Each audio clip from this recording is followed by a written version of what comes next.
Welcome back to our channel. నేను మీ లావణ్య. ఈరోజు మన వీడియో పన్నీర్ పిజ్జా అండి. అది కూడా ఓవెన్ లేకుండా ఎయిర్ ఫ్రైయర్లో చేస్తున్నాను. నేను కూడా ఫస్ట్ టైం చేస్తున్నాను. ఏమన్నా మిస్టేక్స్ ఉంటే నాకు కామెంట్ చేయండి. ఫస్ట్ డ్రై ఈస్ట్ ఒక హాఫ్ స్పూన్ తీసుకోవాలి. అదే స్పూన్తో సగం స్పూను చక్కెర తీసుకోవాలి. అందులోనే సగం గ్లాస్ వరకు వేడి కాచిన నీళ్ళు బాగా వేడివి వేసుకోవాలి.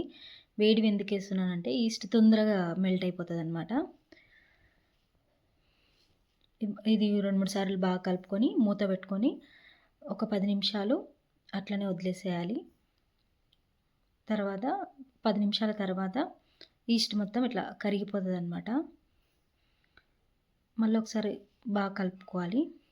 తర్వాత ఒక జల్లెడ పెట్టుకొని మైదా పిండి 2 కప్స్ వరకు వేసుకోవాలి. అందులోనే కొద్దిగా ఉప్పు వేసుకొని జల్లించుకోవాలి. జల్లించుకోవడం వల్ల పిండి ఉండలు అనేది లేకుండా సాఫ్ట్గా వస్తుంది అనమాట. మంచిగా నీట్గా వస్తుంది.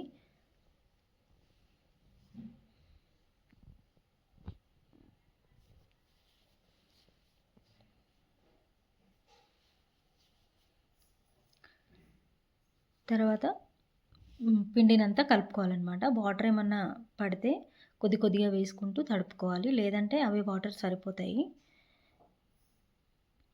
ఇప్పుడు వేడి నీళ్ళు, ఒకవేళ వాటర్ కావాల్సి వస్తే వేడి నీళ్ళు ఏం అవసరం లేదు, నార్మల్ వాటర్ వేసుకోవచ్చు. ఇట్లా ముద్దలాగా తడుపుకోవాలి.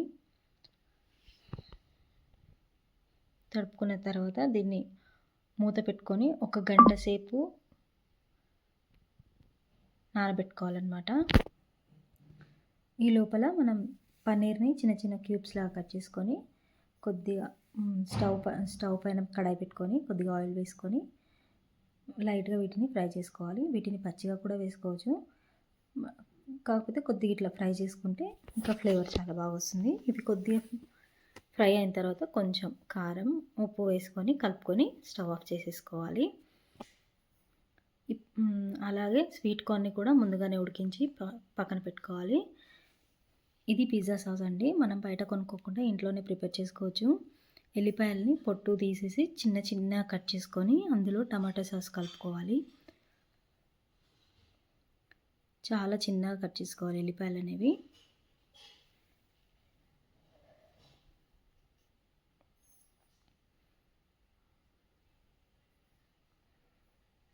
పిజ్జా సాస్ కూడా రెడీ అయిపోయింది. అట్లనే చిల్లీ ఫ్లేక్స్ కూడా మనం ఇంట్లోనే ప్రిపేర్ చేసుకోవచ్చు. ఎండుమిరపకాయలు ఉంటాయి కదా, వాటిలోంచి గింజలు తీసేసి ఆ ఎండుమిరపకాయలని మిక్సీకి పట్టేసేయాలి. అంతే అండి, చాలా సింపుల్. అది చిల్లీ ఫ్లేక్స్ మనం ఇంట్లో రెడీ అయిపోతాయి మనకి. అలాగే ఒక 1 అవర్ తర్వాత పిండి అనేది బాగా ఉబ్బుతుంది అనమాట. ఆ ఉబ్బిన దాన్ని బాగా పిసకాలి. బాగా పిసుకున్న తర్వాత కూడా ఒక 1/2 అవర్ మళ్ళీ నానబెట్టుకోవాలి. దాన్ని నానబెట్టుకుంటే ఇంకా ఫ్లఫీనెస్ ఇంకెక్కువ వస్తుంది అనమాట. అలా ఇంకా 1/2 అవర్ తర్వాత మళ్ళీ కొద్దిగా తీసుకొని బాగా ఇట్లా పిసుక్కోవాలి.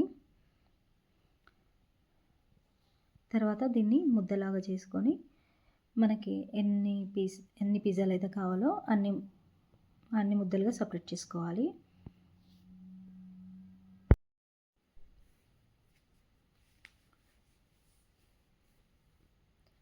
ఇప్పుడు ఒక ముద్దని తీసుకొని పొడిపిండి కొంచెం జల్లించుకొని ఇలా చేత్తోనే ప్రెస్ చేసుకోవాలి.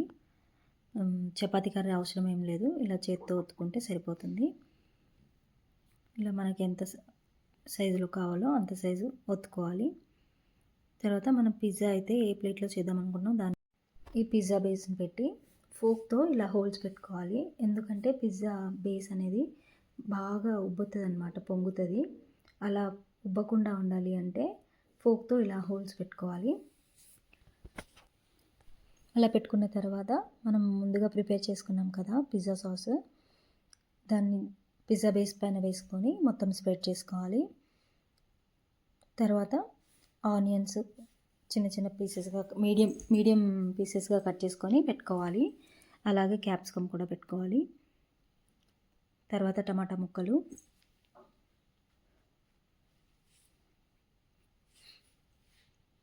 తర్వాత మనం ముందుగా ఫ్రై చేసుకున్నాం కదా పన్నీరు, అవి కూడా వేసుకోవాలి.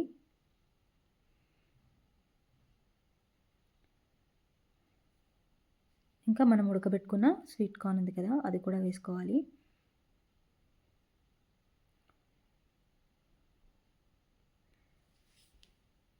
తర్వాత చీజ్ వేసుకోవాలండి. చీజ్ నా దగ్గర స్లైసెస్ ఉండే అవి వేశాను. మీరు మోజిరోలా చీజ్ అని దొరుకుతుంది. అదైతే చాలా బాగుంటుంది పిజ్జాస్కి అయితే. టేస్ట్ కూడా మంచిగా అనిపిస్తుంది అది. అది వేసుకోండి మీరు కావాలంటే. ఇదంతా చీజీగా రాదనమాట, నార్మల్గానే ఉంటుంది ఇది. అది మోజిరోలా చీజ్ అయితే బాగా చీజీగా వస్తుంది, చాలా బాగుంటుంది కూడా. మీరు కావాలంటే అది ట్రై చేయండి. తర్వాత మనం ప్రిపేర్ చేసుకున్న చిల్లీ ఫ్లేక్స్ ఉన్నాయి కదా, అవి కూడా వేసుకోవాలి. అవి వేసుకున్న తర్వాత ఎయిర్ ఫ్రైయర్లో మనం ప్రిపేర్ చేసుకున్న పిజ్జాని పెట్టేసేయాలి. పెట్టి ఎయిర్ ఫ్రైయర్ ఆన్ చేసేసుకోవాలి.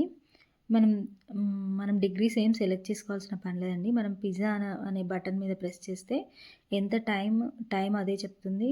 ఇంకా డిగ్రీస్ కూడా అదే చెప్తుంది. మనకి ఎక్కువ కావాలంటే మనం ఎక్కువ పెట్టుకోవాలి అంతే తప్పితే, మనం ఏది కావాలో ఆప్షన్ దానికి చెప్పేసామనుకోండి, టైము డిగ్రీస్ అదే సెట్ చేసుకుంటుంది అనమాట.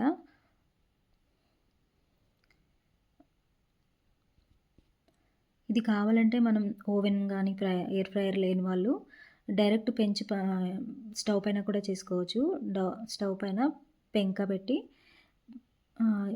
ఆ పెంక పైన ఇది పిజ్జా ప్లేట్ ఉంది కదా, అది పెట్టుకొని 15 to 20 మినిట్స్ లో ఫ్లేమ్లో మనం కుక్ చేసుకోవచ్చు. అలా కూడా బాగుంటుంది. టేస్ట్ కూడా అట్లా చాలా బాగుంటుంది. నేను కూడా చేశాను ఇంతకుముందు. 20 మినిట్స్ తర్వాత బయటికి తీసి కట్ చేసుకోవాలి. ఒకవేళ మన దగ్గర పిజ్జా కట్టర్ లేకపోతే కజ్జికాయలు చేసే స్పూన్ ఉంటుంది కదా, దాని వెనక భాగం నుంచి కట్ చేసుకోవచ్చు. ఈజీగా కట్ అవుతుంది. అండ్ పిజ్జా కూడా చాలా చాలా బాగా వచ్చింది, సాఫ్ట్గా వచ్చింది. మీరు కూడా